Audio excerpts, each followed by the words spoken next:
இதுவரையிலே நடைபெற்ற தேர்தல்களுக்கும் 2024 நடைபெற இருக்கின்ற நாடாளுமன்ற தேர்தலுக்கு இடையிலே ஒரு புதிய சரத்தை தேர்தல் ஆணையம் புகுத்தியிருக்கிறது. அதாவது இதுவரையில் ஜெனரேஷன் 1, ஜெனரேஷன் 2 என்றுதான் இருந்தது. ஜெனரேஷன் 3 என்ற ஒன்றை புதிதாக இந்த தேர்தலில் அறிமுகப்படுத்தியிருக்கிறார்கள். இது contact of election rules section 49(t)க்கு எதிரானது என்பதை நாங்கள் ஏற்கனவே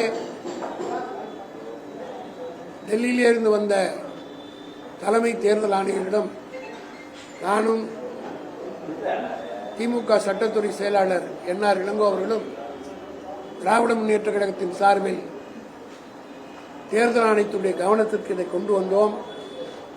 புதிதாக அறிமுகப்படுத்தப்பட்டிருக்கின்ற இந்த ஜெனரேஷன் 3 என்பது கண்டக்ட் ஆஃப் எலெக்ஷன் ரூல்ஸுக்கு புறம்பானது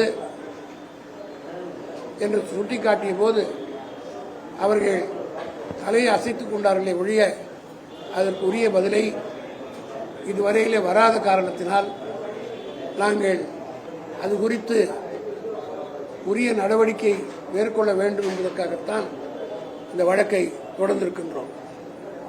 அதோடு மட்டுமல்ல, ஏற்கனவே தேர்தல் ஆணையத்தில் இந்த வாக்கு செலுத்தும் எந்திரத்தில் மேன் மேட் எரர் என்று சொல்லக்கூடிய அளவுக்கு 2% எரர் வருவதற்கு வாய்ப்பு இருக்கிறது என்று தேர்தல் ஆணையமே சொல்லுகிறது. உதாரணத்துக்கு சொல்ல வேண்டுமானால், ஸ்ரீபெரும்புதூர் தொகுதி எடுத்துக்கொண்டால் ஏறத்தாழ 22 லட்சம் வாக்காளர்கள் இருக்கிறார். 22 லட்சம் வாக்காளர்களில் 2% வரை அலவுட் என்று சொன்னால் அல்லது நடப்பதற்கு வாய்ப்பு என்று சொன்னால் ஏறத்தாழ 46,000 வாக்குகள் வரையிலே இதுபோல தவறு நடப்பதற்கு வாய்ப்பு இருக்கிறது. ஒரு பாராளுமன்ற தொகுதிக்கு 46,000 வாக்கு என்பது சாதாரண விஷயம் அல்ல. நீங்கள் எல்லாம் அறிந்த ஒன்றுதான்.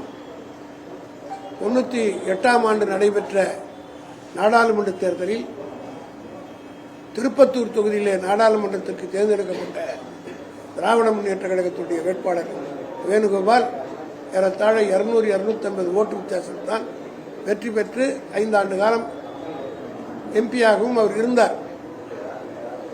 அதேபோல போன தேர்தலிலே சிதம்பரத்தை எடுத்துக்கொண்டால் விடுதலை சிறுத்தைகளுடைய கட்சித் தலைவர் 3000 ஓட்டு வித்தியாசம் தான் வெற்றி பெற்றார்.